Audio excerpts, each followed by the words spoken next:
Okay, so we are very pleased to welcome Mike Basedow from the Eastern New York Horticulture team.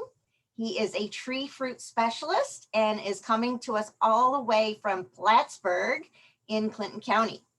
Here in Delaware County, we've been getting lots of questions about apples, diseases, varieties, planting questions, etc. So you can tell apples are on the brain around here.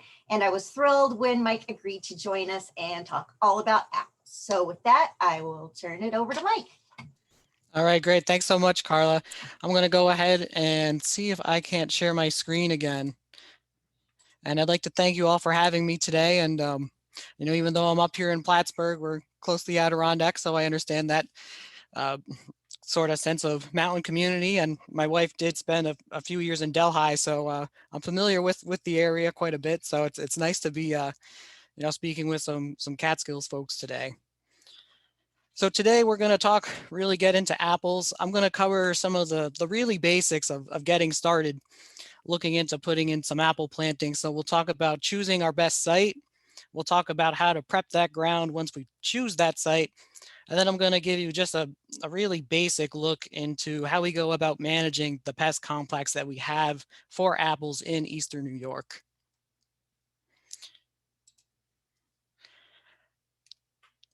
So we'll go ahead and start with our site selection.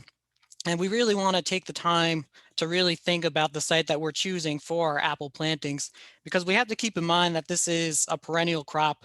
Generally, we would think of a life of an orchard being at least 20 years. So really picking our best site and prepping that ground well in advance ahead of time is just really going to help us really get that planting off on the best start, because once those trees are in the ground, it's really hard to go back in and make those changes after the fact. So really, an ounce of prevention at this time is well worth our effort. So when we talk about picking our best site, we want to think about what exactly it is that these trees need. And being a perennial crop, like any other ag commodity, there's a certain amount of things that they need to really grow well and to get off to a good start. So, whether it be nutrients, having that right mix of different nutrients, having enough sunlight, having a long enough growing season, and being in that right temperature window. Do we have enough water on the site? Is there good air movement? All of these things are things that we want to take into consideration when we're planning out our site. And when we look at this list of different factors, we can really kind of group them into three main categories. The first of those being climate. So a lot of the temperature and our growing season, we can kind of lump into that. Then we're going to talk about topography, the actual lay of the land on the site that we're looking to plant on. And certainly being in the Catskills, where you have a lot of these hills and valleys, is something to take into serious consideration. And then we'll talk a bit about our soils that we want to be planting on. So to start off with, looking at that climate, for fruit trees, one of the things we really want to think about is our low temperatures that we have in the winter. And we can really look at the USDA hardiness zone map. So generally speaking, when we're looking at apples, the bulk of commercial production usually tends to be in zones 5 or greater. And so when we look at New York State in general, let me just go ahead and get my laser pointer up here. When you really look at where we have most of our commercial production centered, it's really in those zones. Generally, the bulk of our production is out here along Lake Ontario because we have that weather modification from the lake. The second big region that we have is in the lower Hudson Valley here in Ulster, Dutchess, Columbia County. And then the region that I'm located in, which is a little bit of the oddball here, a bit colder all the way here up north, here in Clinton County. But where the bulk of our production is concentrated in Clinton County is in this more southerly region, where you can see we are still in that zone 5, where we get a little bit of that temperature modification from the lake.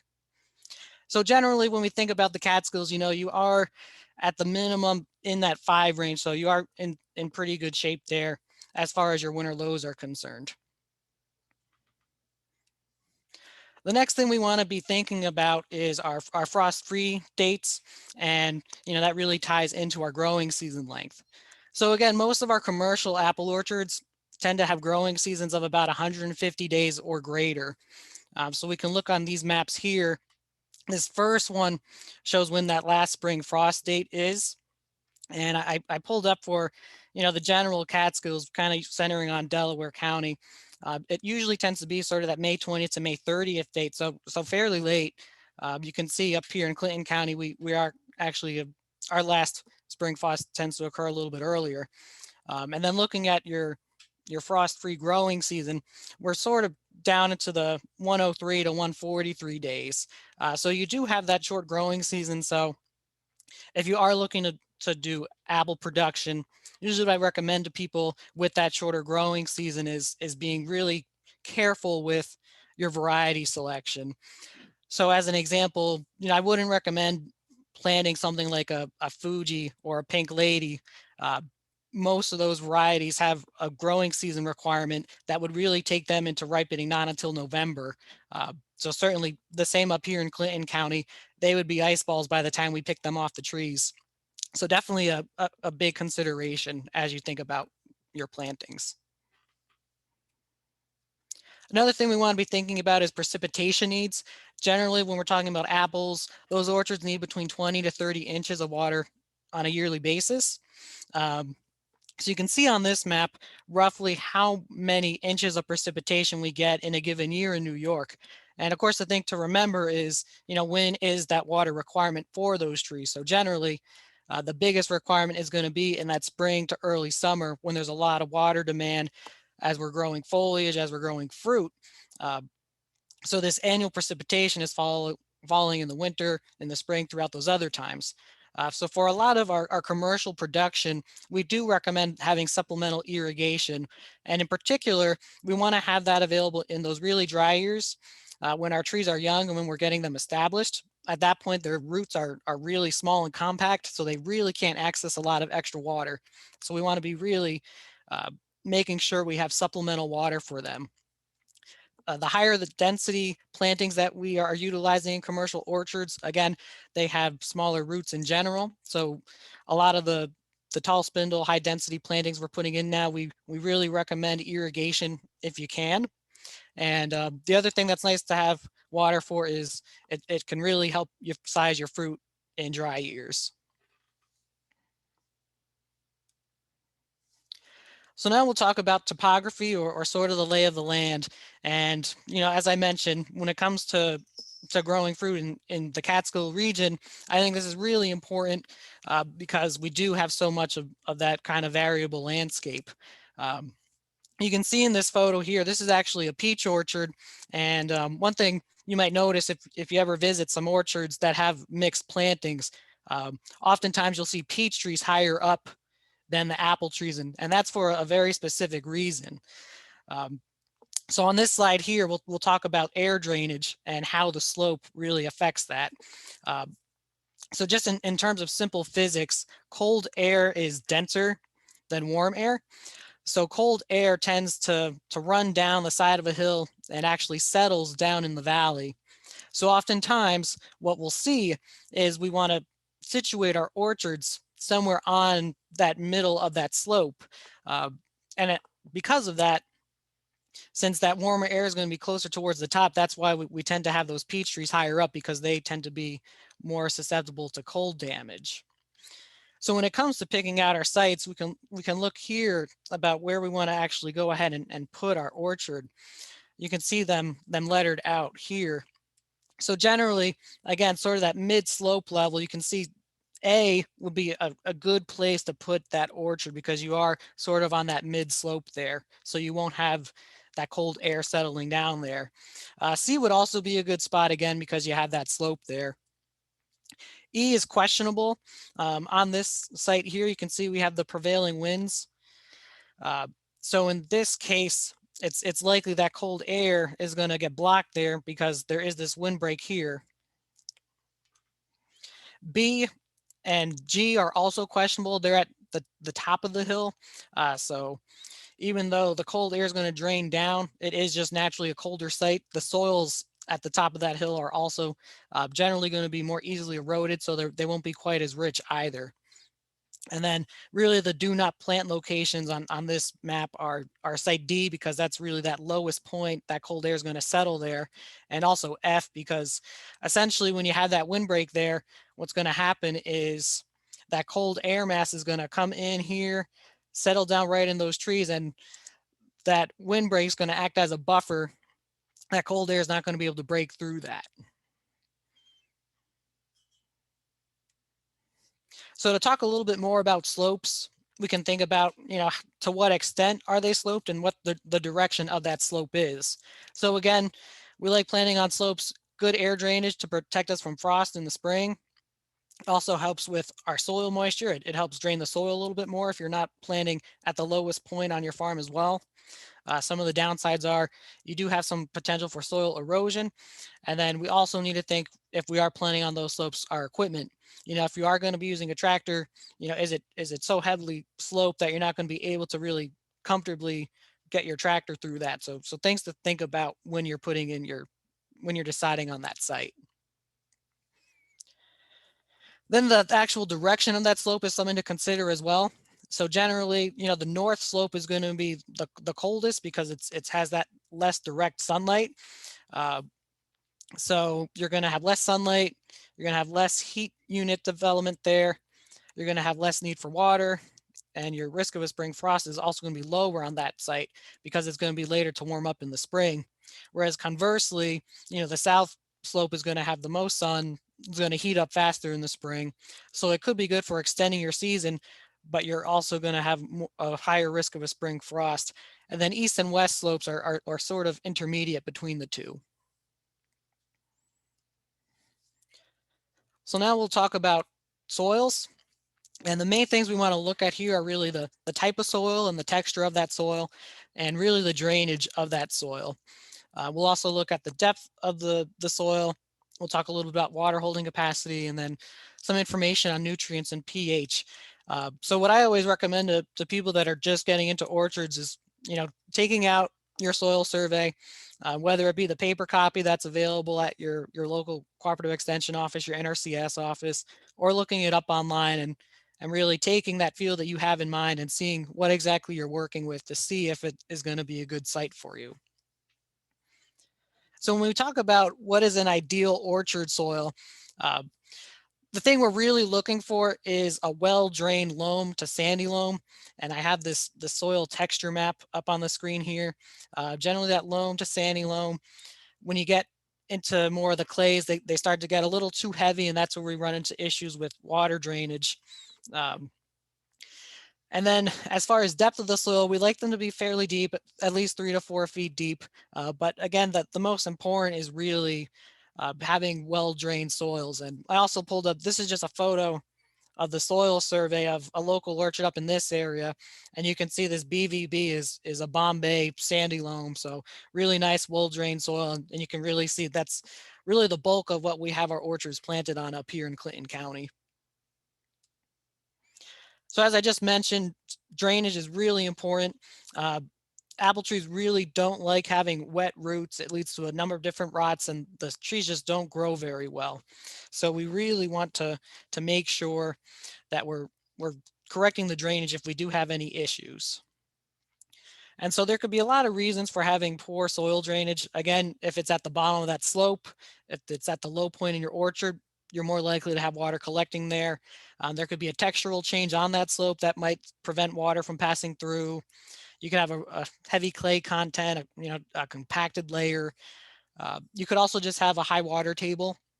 So that could be all a number of different things that cause you to have poor drainage. And I mean, the effects of that can be really, really devastating. You can see here, this is actually an orchard across the lake from me over in Vermont, and they had really heavy rains one year.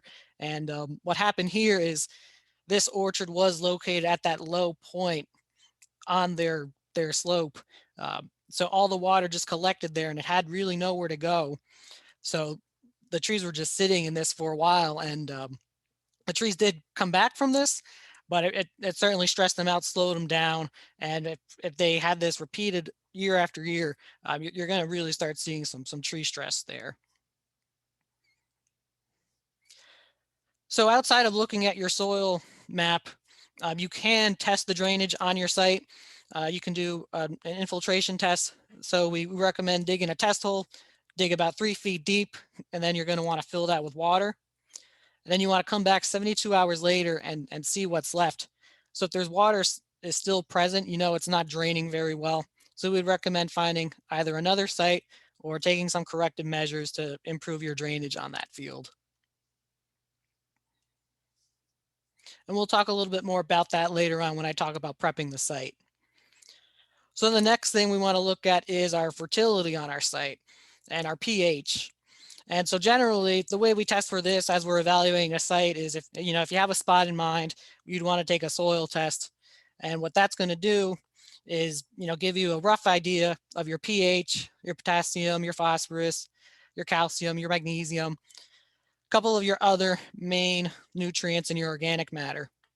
And usually for this test, we recommend sampling from 2 different depths, from the 0 to 8, and then that 8 to 16-inch depth. And then we add those together to see what the overall fertility for that profile ends up being. We also really want to look at our pH. We want to be targeting sort of 6.5 to 7 as we plant. And the reason for that being is that really is that sweet spot where all those macronutrients are most available. Anything below that, we start losing most of our macronutrients, and we actually can run into some toxicity with some of the other ones. Aluminum toxicity comes to mind when we start getting down into the 5s and 4s. So we really want to get our pH off to a good start. And we can check that on our soil test. So I just put up here, Agri-One's a fairly commonly used one. I believe they're also Dairy One now. They send it off to Ithaca. You get your report back. Really good service that I recommend using when you're picking out that site. So we just talked about a number of different site factors. And just to segue into the next one, we want to think about, out of all those things as we're choosing from different pieces of land, what can we adjust and what are we kind of stuck with? So, when we look at those climate factors, our winter lows, we can't really do anything about that. Our spring and fall frost can't, again, pretty big climate, not much we can do there. Can't do much with the amount of heat that we get. Certainly the topography, we can kind of pick on that slope where we put it. Our soils is really where we have a bit more flexibility. The rooting depth, we might be able to break up a hard pan layer by subsoiling. We could irrigate if we have low water holding capacity, but we could certainly improve our drainage on a site, and we can also certainly improve our pH and our fertility. And we'll talk about that in the next couple of slides. So again, I just wanted to put up here, if you're picking out a site, take a look at your county soil survey. You can really get all that information that you need to get a good sense of what's going on there. But then of course, you also want to be taking those soil tests, doing those drainage tests, because the way they kind of did these surveys was essentially on a grid pattern. So there's going to be little changes here and there that might not have been fully reflected when they were doing that survey, but certainly a good place to start. And then, if you don't have that paper copy, or if you don't want to go into your office right now because of COVID, you can look a lot of this information up online. There's the web soil survey tool that's available through NRCS. And then another tool that I like, I think, personally is a little more user-friendly, is through this link here. It's essentially, if you've ever used Google Maps, it's pretty much a soil survey overlaid right over Google Maps. So really easy to use, and you can click into it and get a lot of that soil information that you need. So really quick and easy way to evaluate your different sites.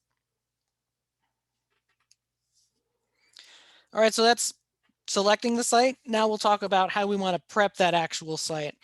And, this slide's pretty busy. There's a lot of information here, but I think the biggest takeaway that you can walk away with here is you really want to take your time preparing your site. Again, because these are perennial plants and they're going to be here for hopefully 20 years plus, we really want to take the time before we order any trees to really make sure we're getting it off to the best start. So generally, we recommend starting at least 2 years in advance before you get your trees. And the other thing that really kind of works into this is right now there's a bit of a tree shortage with a lot of the main commercial nurseries. So it's pretty hard to find, certain varieties on certain rootstocks that you might be looking for, and they might be ordering 2 years out. Uh, so at this point, I think a lot of nurseries are probably filling orders for 2023. And if you're just looking for a couple trees, you could probably find what you're looking for. Uh, but if you order in advance, you can really make sure you're getting exactly what you need. So the way we recommend it is, you place that order in advance, and then you can really take that time to make sure your ground's prepped perfectly for that planting.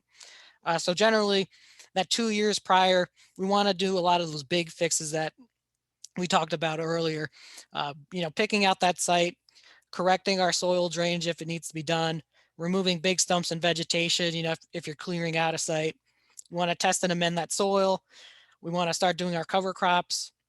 We want to get those trees ordered and also begin laying out sort of the infrastructure of that site, access roads and irrigation.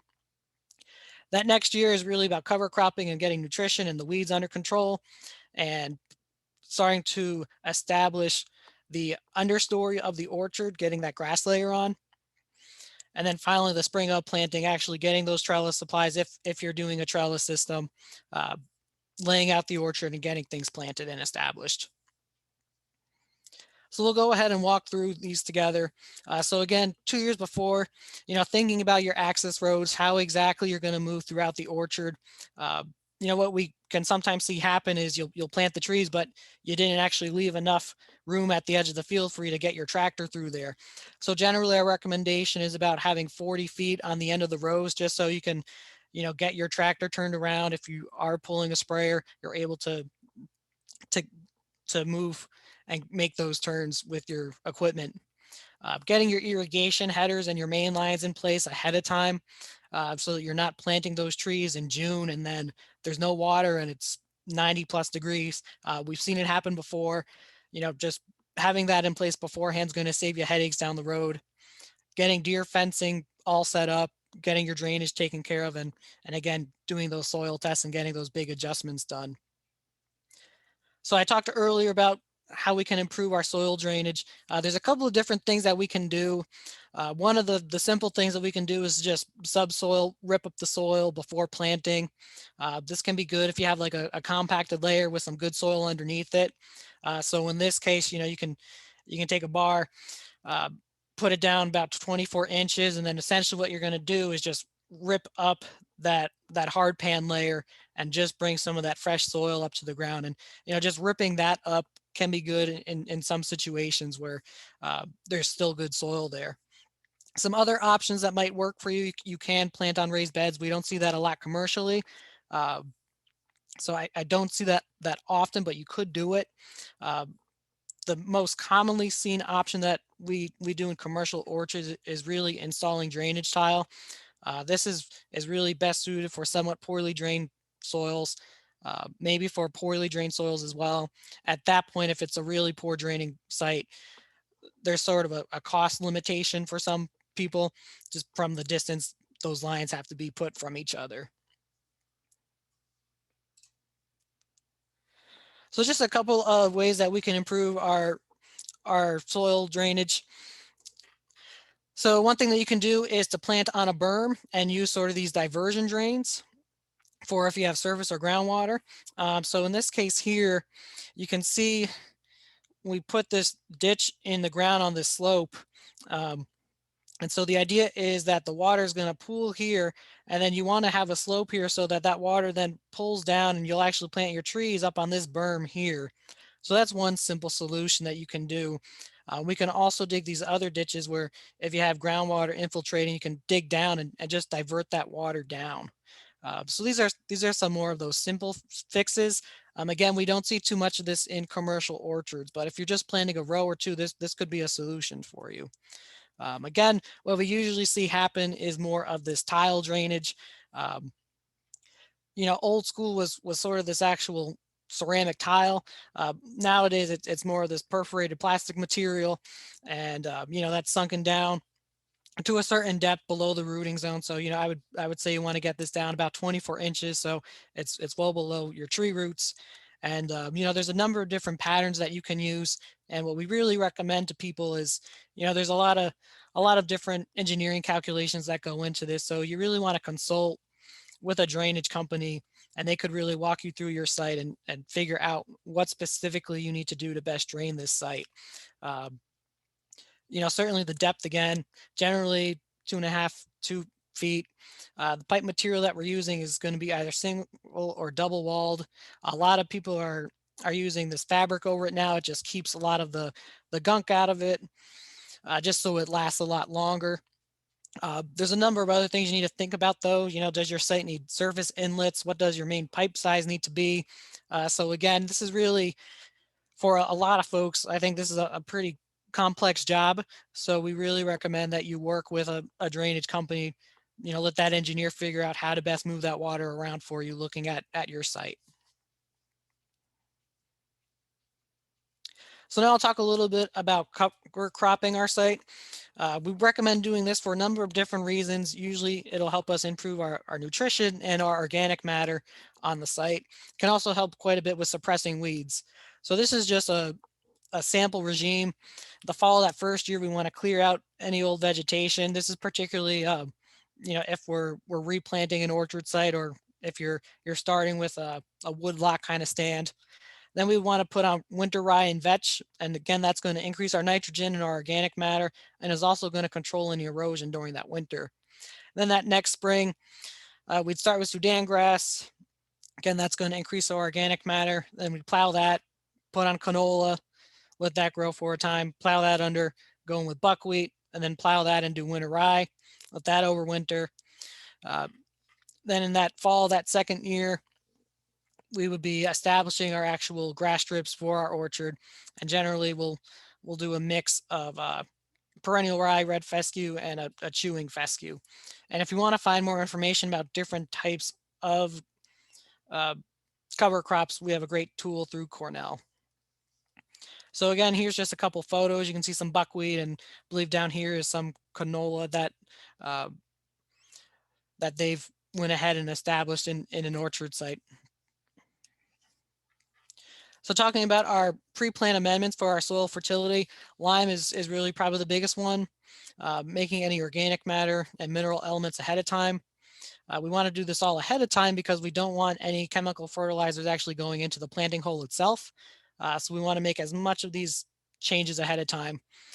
As far as lime goes, in organic matter, usually a lot of our soils tend to be fairly acidic, certainly in the Adirondacks, and certainly I would imagine the Catskills as well. They tend to be a little bit more sandy and acidic.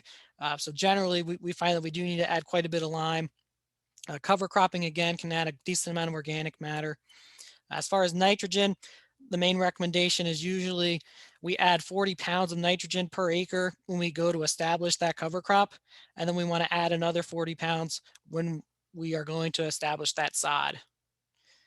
Then some other fertilizers that might need our attention at this pre-plant period, again, is going to be phosphorus, potassium, the calcium, the magnesium, and then trace amounts of zinc and boron, perhaps. So we could take a look at this soil test. This is actually from a colleague over in Vermont, but similar principles apply. So this was his soil before he did any amendments to the site, and you can see really low phosphorus, really low potassium, magnesium. Basically, everything was low. His soil pH, also worth pointing out, was at 5.1. So that's really blueberry country. We want that up to be 6.5, 7. And then the aluminum, because it was that low pH, was actually pretty high. So what he ended up doing there was putting on 5 tons of lime ash and 25 pounds of buckwheat cover cropped. And you can see the soil results that he got just from doing that. And the main takeaway there is that you can see the changes in all of those different elements. So after just adjusting the pH of his site, phosphorus became much more available. That potassium and magnesium all became much more available. So they were really all up in the optimum just from really doing that pH adjustment and from using that buckwheat cover crop.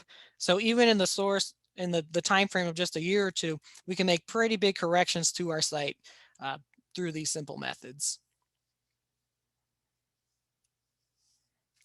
We'll talk a little about deer protection. You can see a tree. This one was in its 4th year after planting, and this is without a deer fence. And next to them, a few feet over, these are trees planted a year later, but surrounded by deer fencing. So deer can really slow down your growth, particularly in a heavy area like the Catskills. So if you have the ability to fence your orchard, I highly recommend it. Some people have tried using the soap in the bag around the tree, but once the deer kind of figure out that it doesn't really present a real danger to them, they kind of overcome that. So really a deer fence is the best way to protect your investment. So when we look at the different fences that are available, it's really kind of depends on your budget and what you can afford and all that.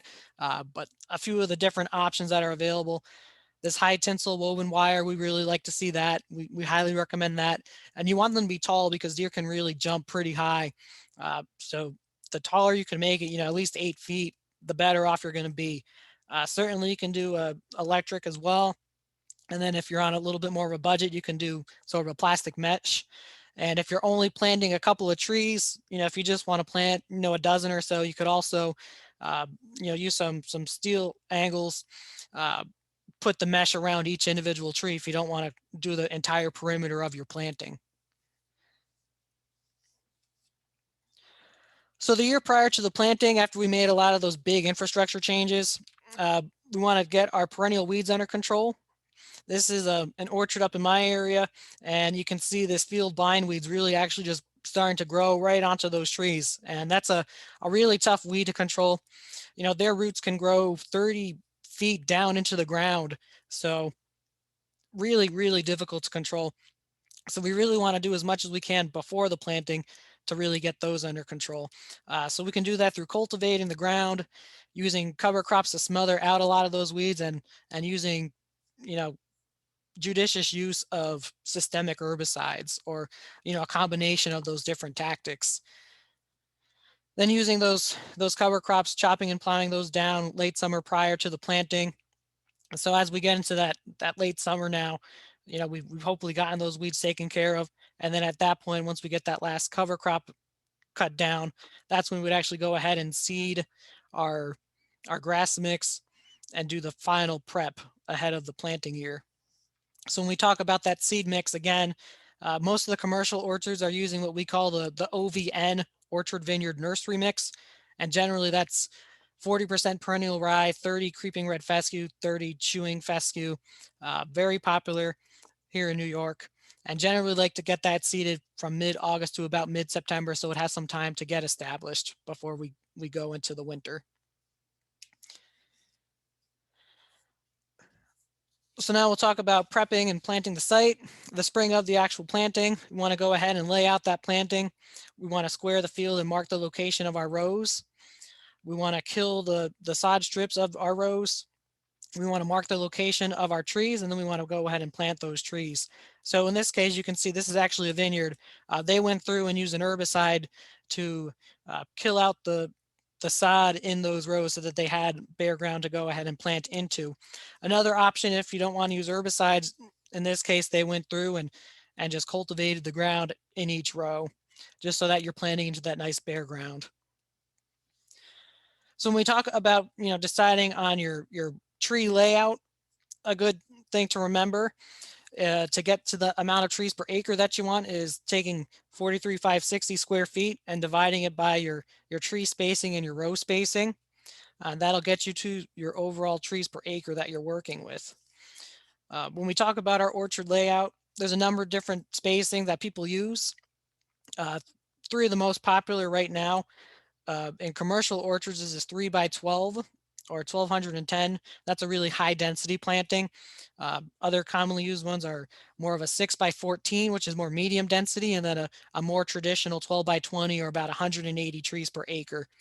And generally a north to south facing rows are preferred because it gives us more even sunlight throughout the course of the day. But if you're working on a slope, you might need to adjust for that. And so again, I put this up here, that sort of north to south as the sun rises and sets, you just get more even sunlight throughout the course of that day. And of course, also if the shape of your field just works out where, you have long runs east to west, maybe you're more comfortable putting your rows that way. I would certainly, if I had this situation, I would lay out my rows in that direction as well. So now we'll talk about squaring out the orchard. There's a couple of different ways you can do this, and essentially this is just to make sure your rows are nice and even. One way to do this is by using the Pythagorean 30, 40, 50 rule. So you have a length of rope that's 30 feet or meters, 40 feet or meters, and then 50. And you lay those all out, and where they all come together, you get a right angle at this bottom here. And then from there, once you have that angle, you can run that line out, and you'll know that all your rows are going to be nice and even, and use these as your main sight lines. And then once you have those straight rows, you can then lay down that tape measure and mark out the distance between all your trees.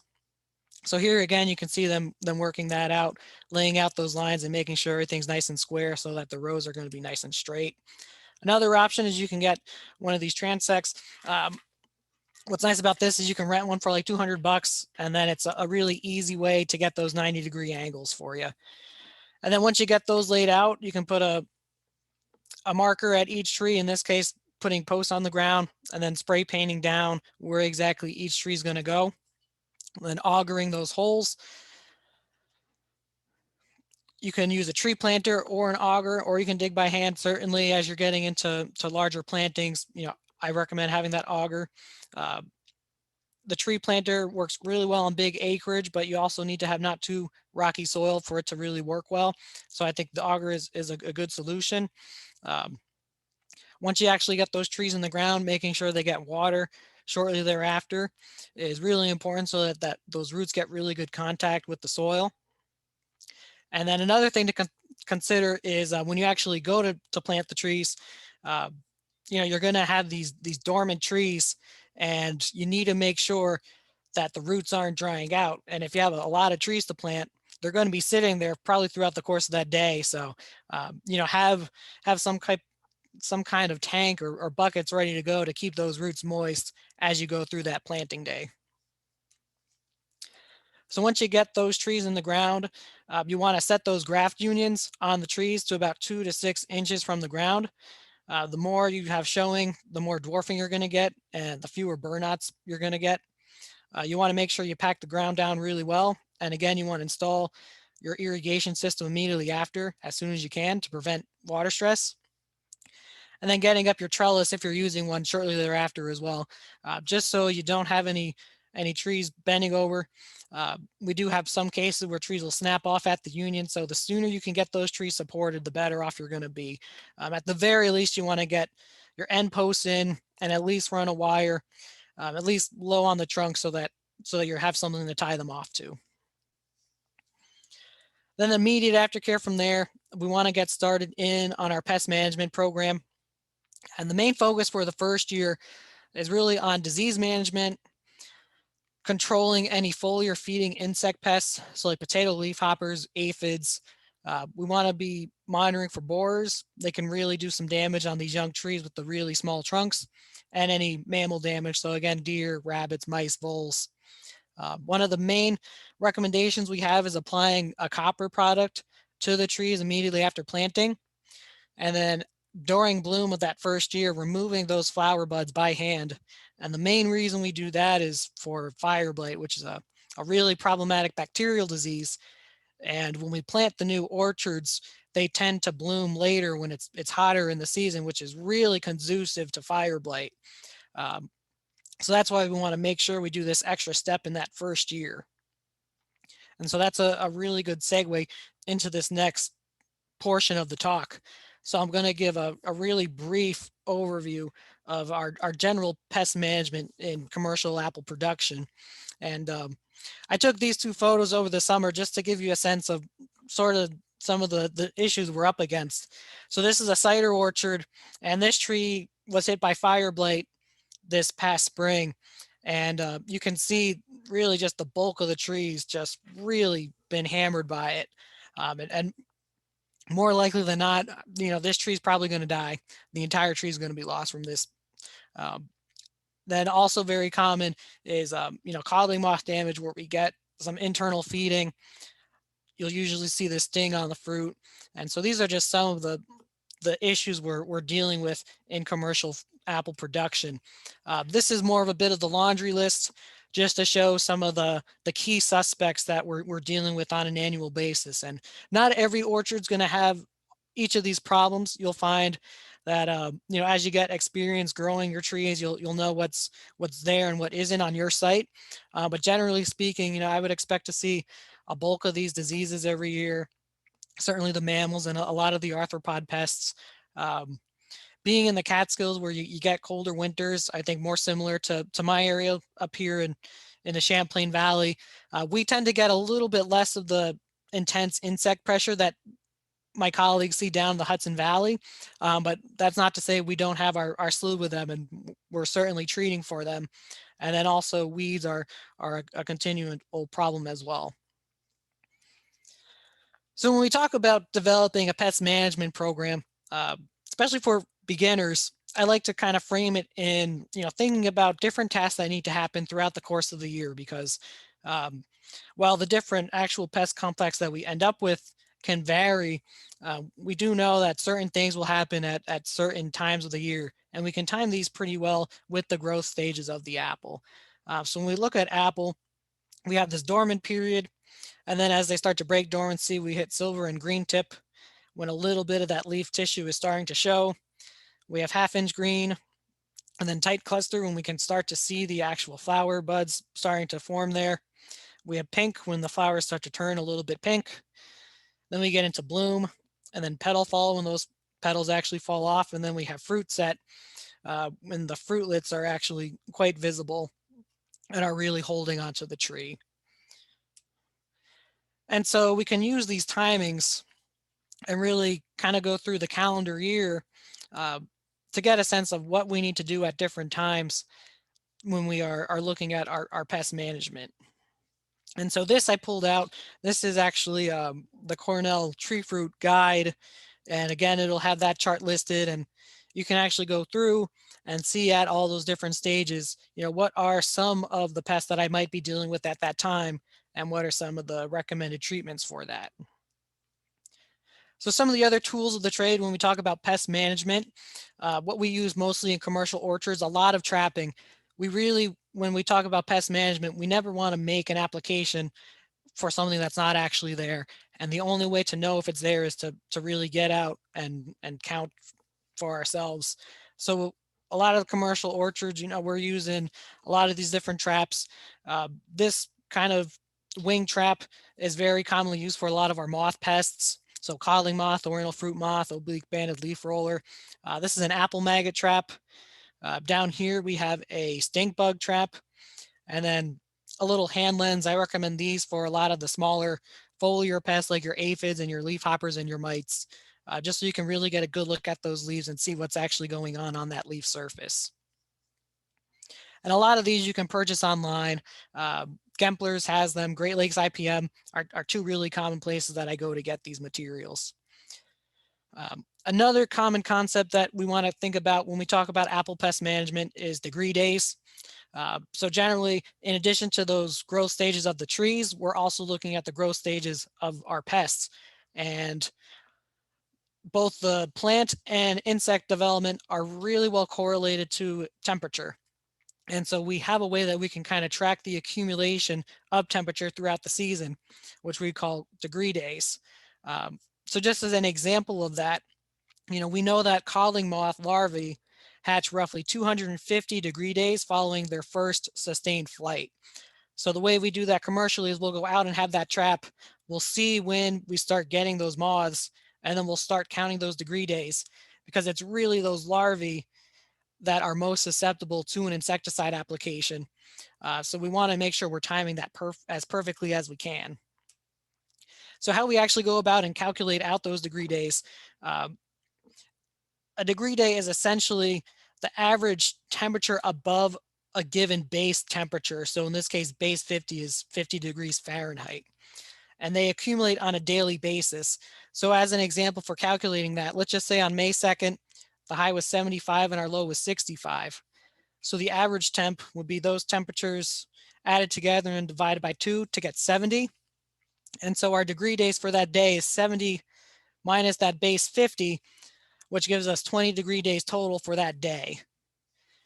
And so let's just say we had 20 degree days on the 25th, 7 on the 26th, and 3 the next day. So from May 25th, we now have 30 degree days total for that season since that first event occurred. And if you don't want to do that math every day, you can look up these charts, and essentially all you would do is, you'd say, all right, it was 72 degrees and my low was 58. It was 14 degree days for that day. And you can just track these to really track your pest development. Some other tools that we use for disease, there's a number of different degree progression models that we have. So knowing the amount of rainfall that we got and the amount of wetness hours that we had, along with the temperatures that we have, can tell us if we're going to have disease infections or not. So we're usually consulting these charts as well throughout the spring to determine if an infection is going to occur and if we need to get a fungicide application on. And a lot of commercial orchards have these weather stations that will automatically give them that data, and they'll be connected to Cornell's weather network to actually have these degree models to tell them if there is likely to be a disease infection or not. So I also just wanted to quickly cover some tactics. Kind of like the food pyramid, we want to really focus on our cultural tactics. And so again, a lot of what we talked about earlier, picking the best site, getting it off to the right start, pruning and training the trees correctly, managing our nutrition, very important. A lot of mechanical approaches that we can do, really good mowing, using clay products to completely surround the apple surface. It's a sprayable material, but it is a physical mode of action. A lot of our oil products also do that.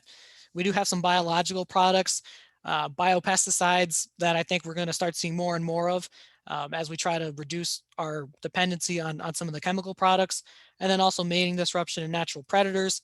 And then at the top of the pyramid, which we like to try to use sparingly, but is really inevitable in Northeast apple production, is really well-timed chemical products. So on the next page here, we'll kind of walk through some of these different tactics that we can use throughout that early growing season to manage a number of these different pests that we have on apple. So we'll start off with dormant season. This really starts with proper pruning to really open up the canopy to get good disease management. Just having that good airflow through the trees really reduces that humid environment and can help reduce some of that disease that we have. For apple scab being a major disease pest, mowing the old leaves that are on the ground that are diseased really reduces our inoculum source. Just getting those leaves out of the orchard and using urea applications to really burn back the scab that's on those old leaves is a really good sanitation practice at this time frame. As the trees start to break dormancy, often what we'll recommend is a dormant oil application, and that's for mites and San Jose scale, which are some of those small insect pests that we have. Generally, this will also be followed with a copper application, and that's for fire blight management and for early scab infections. And then also at this time, we want to start looking for other pests that might be crawling on the trees. As we get into green tip, again, we can get that copper on if we haven't applied it yet. And at this point, for apple scab, we want to start thinking about our sprays and looking at our infection charts to see when an infection is likely so that we can get our fungicides on ahead of time. As we get into half-inch green, we want to continue those scab sprays when weather's conducive. Another time for mites and scale, this is really our another chance to get an oil application on if we haven't done that already. And that oil, again, is going to suffocate those mites and those San Jose scale. So moving into this tight cluster timing, we would be treating for scab. So again, sprays when the weather is conducive, using our protective materials at this timing. This is also when we want to start thinking about cedar apple rust sprays and also managing powdery mildew. And then we also, again, mites and scale, you might still be able to make some of those oil applications. As we get into pink, when those blossoms start to turn pink, we're really getting into a period of really heavy disease pressure. Generally, we find this is when our scab really starts to activate. So at this time, we recommend continuing close timings of fungicide applications when the weather is predicting an infection event. And oftentimes we'll use a protectant along with a single site fungicide. Dogwood borers, this is generally when we would get insecticides and mating disruption in place. Spotted tendiform leaf miner, we would want to actually go out and sample leaves to see if they're present to decide if a treatment's necessary.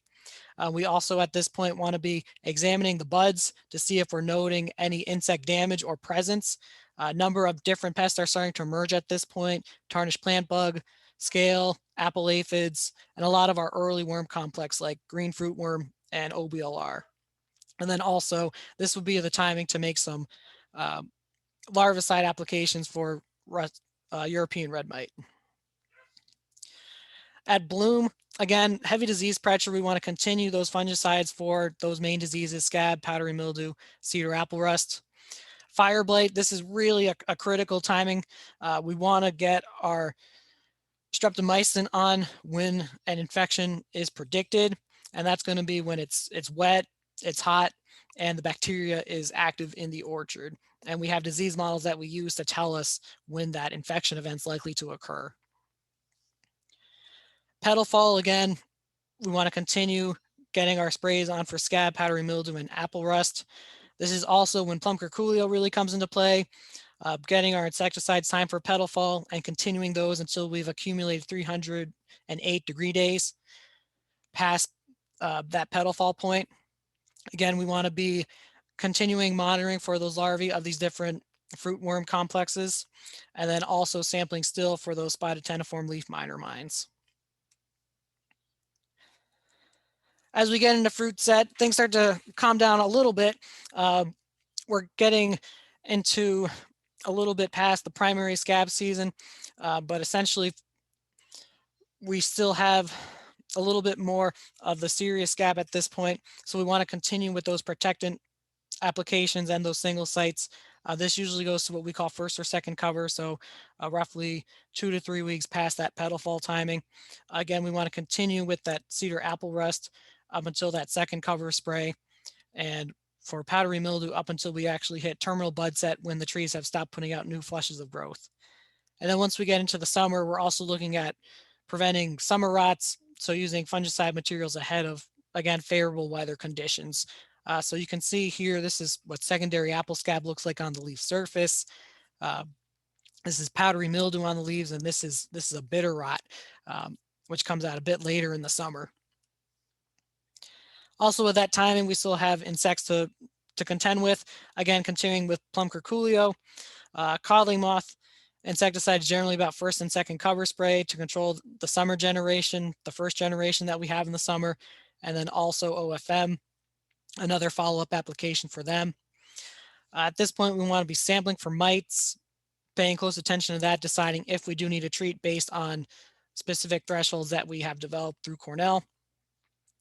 And then leafhopper and San Jose scale, looking at the foliage very closely to see if they're above their established thresholds to decide if a treatment's necessary. So here you can just see some of the mites that we're dealing with. The leafhoppers are a bit larger. You can find them generally on the underside of the leaves, and these are scale crawlers that you're able to see during that early summer time frame. So now we'll talk about our summer cover sprays. Again, if you had bad primary scab control, you might still need to put on additional fungicides to get you through the summer for scab from those secondary infections. Fire blight, we want to monitor for infections and cut out infections on dry days if we do see any shoots dying back. This is what that fire blight strike looks like in the orchard. We don't want to be using antibiotics in the summer unless we have severe wounding from hail. And we can also use some other products like Apogee or Quava and double nickel to slow down that inoculum movement. continuing our other fungicides for powdery mildew and summer rots ahead of those infection windows. And the same can be said for sooty blotch and fly speck. Then for our summer insects, OBLR, usually about July 5th is when we want to start sampling for them to determine if treatment's going to be necessary. Codling moth, as we get later in the summer, about mid-July is when we start to see the second generation hatch beginning. So at that point, we would want to treat for them using a different class of insecticide. Similarly for OFM, insecticides at that second generation hatch in July. For spotted tenniform leaf miner, we want to sample for their injury. These are their mines on the leaf surface here. We want to look for those, and if they're present, we would consider putting on a treatment. And then in early July, that's when apple maggot really starts coming into play. Monitoring traps beginning early July, putting on applications if they're above the threshold, and then we would actually not look at those traps for the 10 days after that application. And after that point, we would actually go back in and start that count again to determine if a follow-up application is necessary. Then these are some more of the late season insect pests, stink bugs, apple aphids. So, more of the same. I know I'm running a little short on time here. The key concepts here again is that we're really monitoring to see if they're actually present in the orchard and then deciding on what the appropriate treatment would be.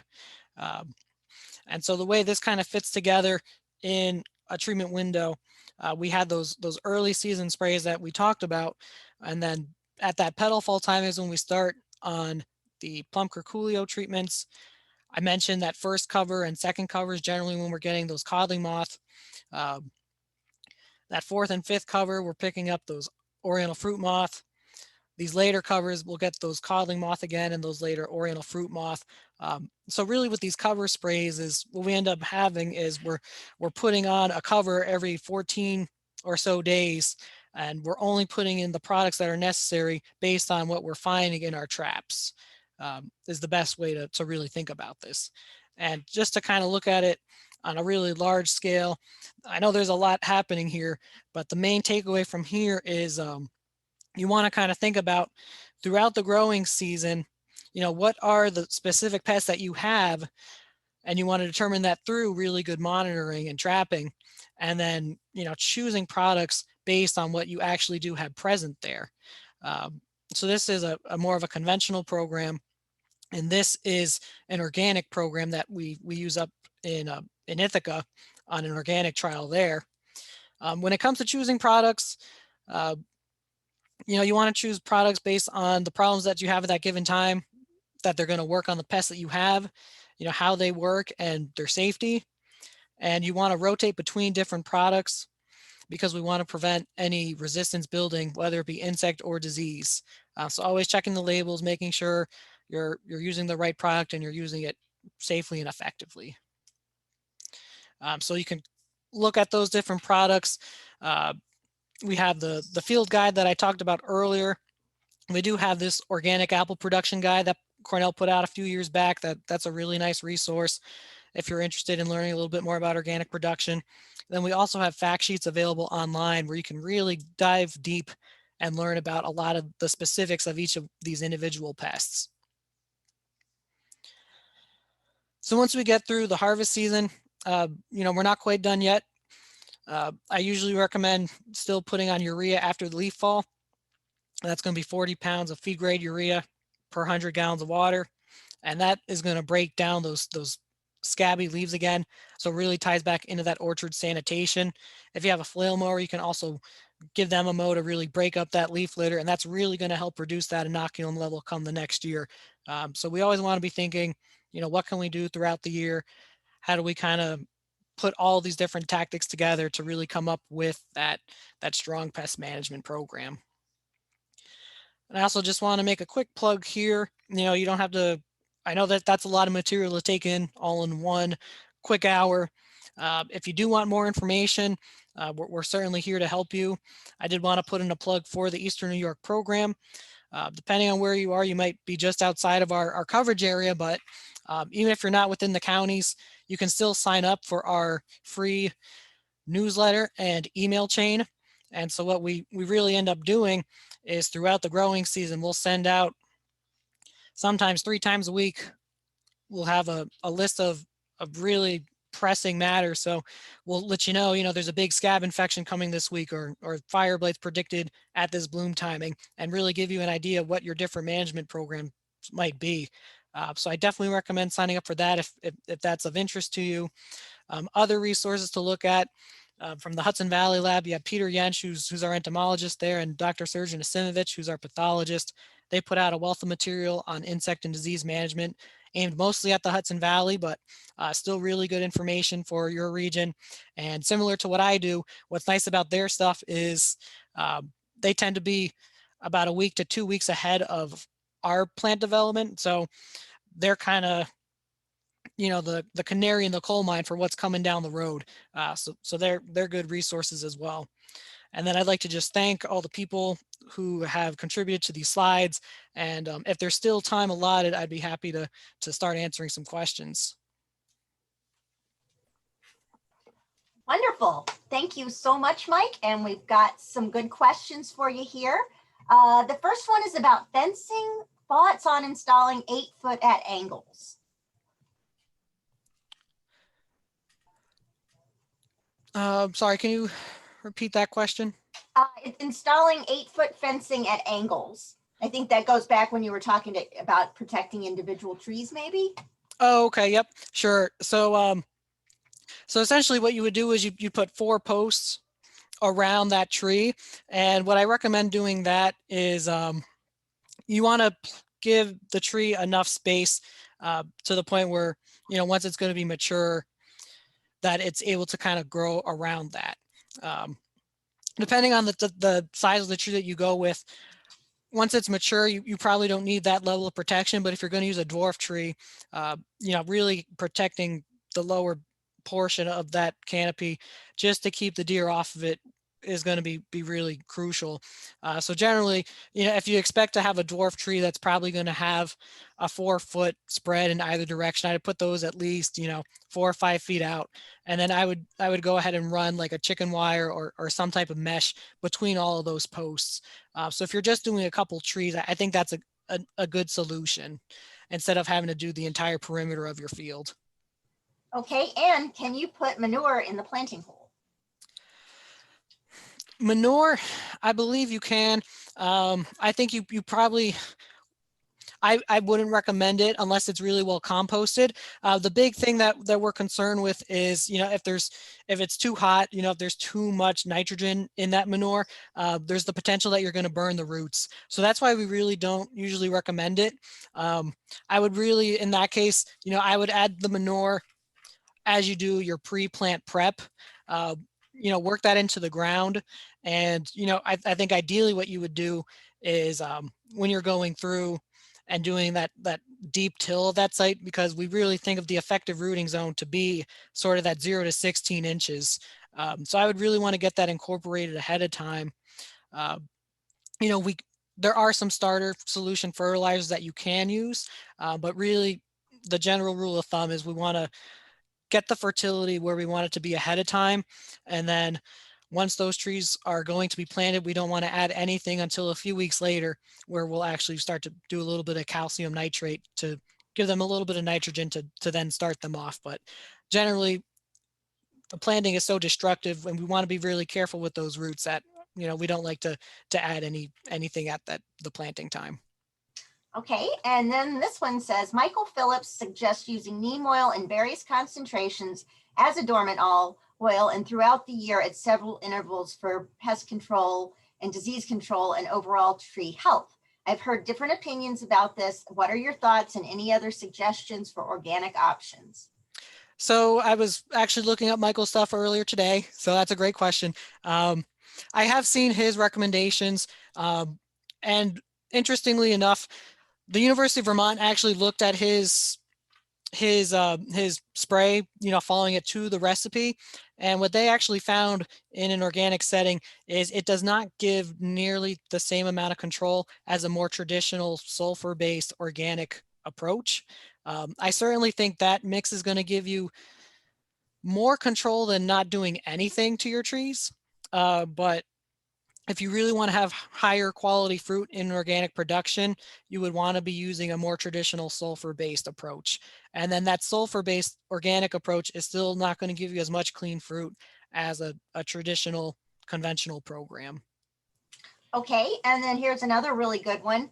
How can you protect the bees and pollinators if you continue to spray during the bloom time? That's a great question. So we do not use insecticides at bloom, and I should have clarified that in my presentation. The only thing we might use at bloom is going to be those fungicides or the strep for fire blight. So our main recommendation is to use no insecticides at bloom. If an orchard does have to use anything at bloom, it would be a product like Dipel, which is a biopesticide. It's BT, which is a bacteria that is specific to moths. So what this is it's a bacteria that they ingest, and it actually erodes their gut lining, but it has no effect on non-lepidopteran moth organisms. So that would be the only option I would really consider. Otherwise, we really recommend not to use insecticides. And, if they did need to use another product at bloom, we would recommend them to only use them when the bees are not actively foraging. So generally, that's going to be close to the evening or really, really in the morning before they come out. But, I really stress not to use insecticides at bloom. Great. Okay, so what organic treatment would you use for powdery mildew? Still the sulfur based, if you Right. So generally, when it comes to powdery mildew and all the diseases, we're very limited with our materials. The main ones that we do use are generally going to be either a copper product, and that's generally early in the season because copper can cause problems with fruit finish, and sulfur products later in the season. And I can actually go back here if you're still able to see my screen. And this is actually the organic schedule that they use at the Cornell orchards for that organic block. And so you can see here, um, they use a copper product called Quava up until green tip. And then by the time they get um, to their first covers, some of the later materials, they've switched over to that sulfur. So at bloom and petal fall, excuse me, they actually are still using that copper and double nickel. And double nickel, even though it has nickel in the name, it's not a metal-based product. It's actually a biological product. So for their orchard, they're using copper and double nickel up until essentially petal fall, and then they're switching over to sulfur. And again, the reason for that is that copper can cause fruit rusting, so it causes finish issues. So that's why they would then switch over to those sulfur applications. Okay, and if we're over time now, but if everyone wants to hang on and Mike's okay with it, I'm just going to keep the questions rolling because we do have some really good ones in here. That's fine by me. Okay, and if anyone needs to leave, we're glad to have you. Thanks so much. But otherwise, we'll keep it going. Okay, so Kathy wants to know if you buy apples in a store that say organic, what does that mean? Looks like orchards cannot survive without some spraying. Right. So generally, when you buy organic apples from the store, they're coming from the West Coast. So Washington State is the largest producer of apples in the country. They're also by far the largest producer of organic apples. And the reasons for that is Washington State, their orchards are located in what is essentially a high desert environment. It's sort of a cool desert situation. So they have much less humidity. So that really greatly decreases the amount of disease pressure that they have. Because when we think about diseases, you need to have a susceptible host. So in our case, the trees are always susceptible, but they really lack that favorable environment. So a lot of the softer materials, or excuse me, the organic materials that they're using, they're able to really control diseases better than we are here in the humid Northeast. They also have a lot less of the insect pests that we have here in New York. So in some cases, they don't have apple maggot in Washington State. They might not have some of the other major key pests, but so those are the main ways they're able to grow organic fruit to that high of quality out in the West Coast. So you can grow them here, but it's very difficult to do so and really difficult to really get on a commercial level, like really packable fruit. So is it ever worth putting Agribon on the trees if a late spring frost comes? I'm just trying to find that comment so I can see that product. Agribon is the row cover. It's Oh, okay. Yeah, it's like floating row cover, a little heavier than Remay.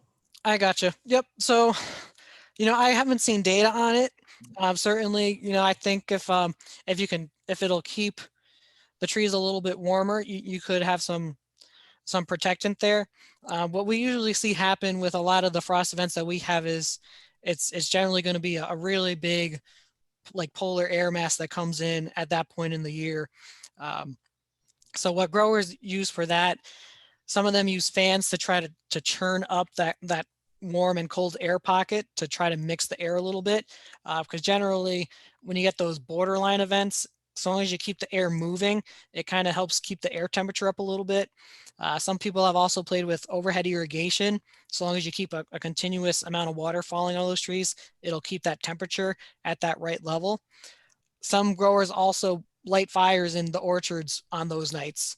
They'll go out and they'll just light big fires every couple of rows just to try to keep that temperature up. Because usually at that point in the year, when you're in like that May kind of timing, you might get to that damaging temperature, but it might just be for an hour or two. So if you can keep the trees above that 28, 29 mark, which is where we start to really see that damage at bloom, you can kind of save the crop. And then there's also some hormone sprays that we're experimenting with, but it's still fairly inconclusive if that's able to really save it. So it is one of the biggest limitations. So again, what I really stress is, to best protect yourself, picking the best spot on that hillside can really go a long way for helping protect yourself from those spring frost risks. And talking with some people in Pennsylvania this year, they had an early bloom and then had a freeze, and they pretty much were saying like they could walk out into the field and everything above 700 feet elevation was fine. Everything below that was dead. So it really goes a long, long way. Okay, and can you fertilize with manure on top of the ground around the tree at about 5 years of age? Yeah, you can do that. Because at that point, the roots are deep into the ground. It's a mature tree. I wouldn't worry about it at that point. Okay, and do any of those bonide or Monterey biobactericides work for fire blight? They listed on the label. If it's listed on the label, it should give you some protection.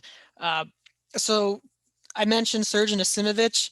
He's our pathologist at the Hudson Valley Lab. And so on a yearly basis, he goes out and tests a number of different products because the main protection that we have against fire blight is streptomycin, which is an antibiotic material. And I mentioned resistance development. And there are some situations in pockets of the Midwest and a little bit out in Western New York, we're starting to see it where that bacteria is actually becoming resistant to that. So it's really important that we do find additional products that we can work into that rotation. So a couple of those biologicals are currently being mixed into that rotation. If you look at this chart here, you can see what they're using for fire blight is that Queva double nickel. I did mention that double nickel is one of those biological products. So it's a mix of copper, which has some antibacterial, along with that double nickel, which is actually trying to outcompete the fire blight bacteria that has worked in their orchard.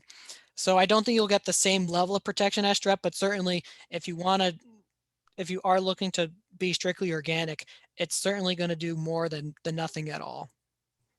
Okay, and can you use tree tubes for newly planted trees for deer protection?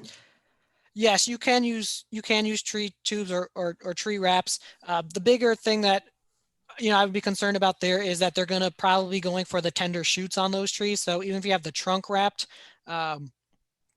they're going to be nibbling on the new branches, and they really like the buds too because they're more succulent. And that's where we see a lot of the damage in the spring. As you can see, you'll have the shoot, and then just the tips are are chewed off. So it's really frustrating. Okay, and I'll make this the last one. Can you use on trees that haven't been sprayed in over 20 years for protection from sooty blotch? So I'm assuming we're talking about the last regimen you were speaking of. Oh, okay, yep. So for sooty blotch, those sprays generally we start those depending on the amount of leaf wetness we have after petal fall. That's generally, I believe, 190 leaf wetness hours, which we can calculate using one of those disease models. But it generally happens about, I believe, July 10th in the Hudson Valley. So in the Catskills, I'd expect probably another week or two after that. And generally the products that we're using for that is going to be, let me just go back to this other page here. You can sort of see here, oftentimes what we'll be using at that point is going to be, we need to read there. Oh, Sorry. my bad. And then Corinne has posted the links to those 2 growers guides that you guys asked about. So there's the chart. So oftentimes what we'll be doing at that point is Captan, which is a protectant fungicide material, which is a multi-site protectant. And we'll also be mixing in some other single site materials like Flint Extra, Luna Sensation, but I'd have to verify it, but I believe Captan does have some activity against sooty blotch and fly speck. Well, wonderful, wonderful. And there's so many nice compliments in the chat. Actually, people really enjoyed learning about apples from you. It was very comprehensive and we really appreciate it. So thank you, Michael, once again for joining us here at the Catskill Regional Agriculture Conference. Sure thing. Thank you. And I did see someone else ask. I'm happy to share my slides with you if anybody would like them. That's fine by me.